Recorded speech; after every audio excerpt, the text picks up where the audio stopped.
CPU এর কাজটা কি? মোবাইলে একটা আইসি হচ্ছে সিপিইউ। তার কাজটা কি? তার কাজ হচ্ছে সমস্ত সিস্টেমটাকে কন্ট্রোল করা। অর্থাৎ একটা আইসির সঙ্গে মোবাইলের মধ্যে একটা আইসি সিপিইউ। এর কাজ কিন্তু কোনো জায়গায় কিছু পাঠাবে না, এর কাজ হলো পরিচালনা করা। এর কাজ তুমি যখন একটা তথ্য এঁকে দেবে, সেই তথ্যটাকে আরেক জায়গায় নির্দেশ মতো পাঠানো, যেটাকে বলা স্টক করা। একটা জায়গায় স্টক হয়, হয়ে ডিস্ট্রিবিউট হয়। ঠিক সিপিইউটা সেইভাবে কাজ করে। কি করে? এখানে প্রথমে তুমি একটা ধরো কল করলে, একটা কল করছো, এই কলটা জিও থেকে আসছে,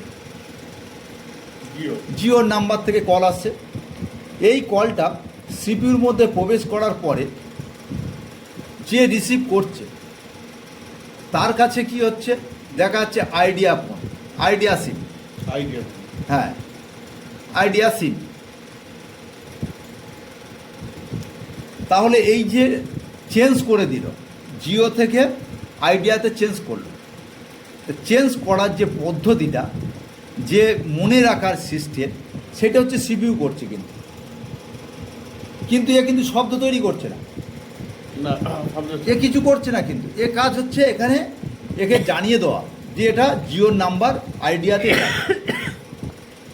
এইবার এইটা আমাদের স্ক্রিন আছে, এর সঙ্গে যুক্ত এলসিডি। আমরা ছবি দেখতে পাবো এলসিডিতে। কি দেখব? একটা নাম্বার উঠেছে, সেটা সেভ করা নাম্বার হতে পারে, আনসেভ নাম্বার হতে পারে।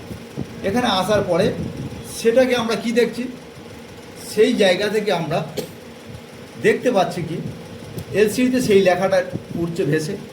কিন্তু শব্দ কিন্তু এলসিডি থেকে হয় না, এলসিডিতে কোনো শব্দের অপশান থাকে না। তাহলে আমরা শব্দটা পাচ্ছি কী করে? শব্দের অপশানটা এখান থেকে তথ্য পৌঁছাবে অডিওতে,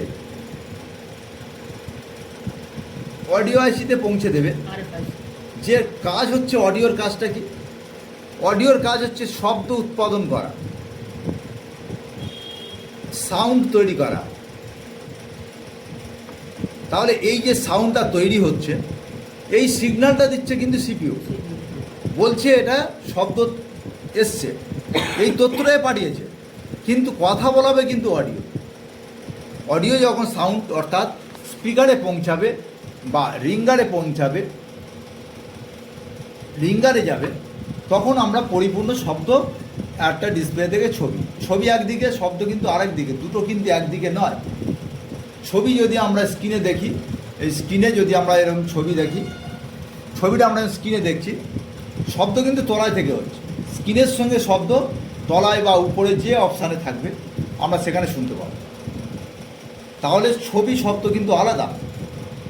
ওই জন্যে আলোর গতিবেগ বেশি, শব্দর গতিবেগ পরে হয়, মানে কম।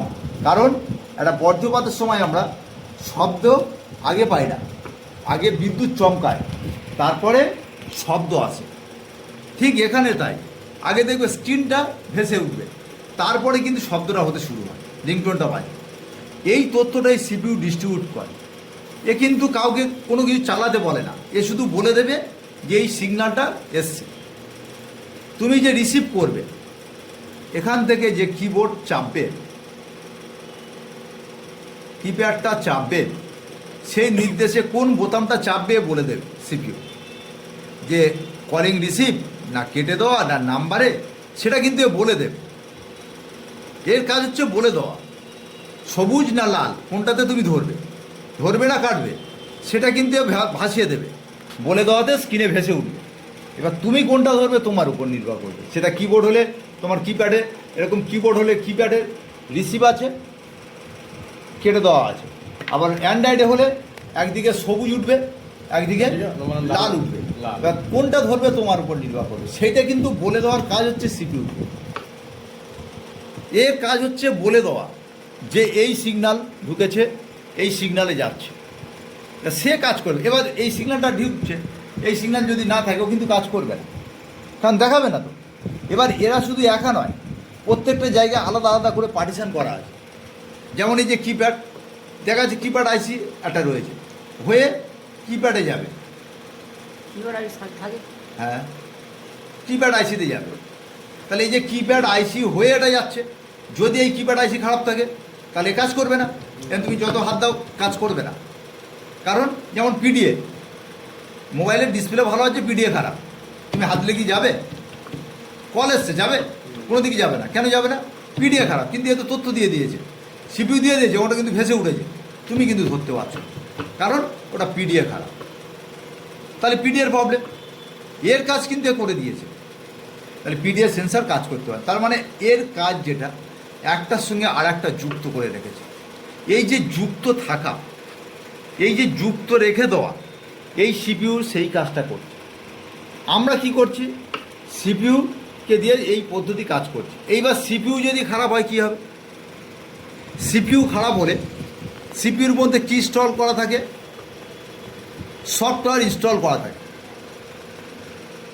সফটওয়্যার থাকে। আবার এর মধ্যে দুটো ডিভাইস থাকে, সেই ডিভাইসটা কি? সফটওয়্যারের ডিভাইস হচ্ছে দুটো, র্যাম, রম, এই দুটো ডিভাইস থাকে। অর্থাৎ র্যাম আর রম, এই র্যাম আর রম কি কাজ করে? র্যাম আর রম দুটো আইসি কিন্তু।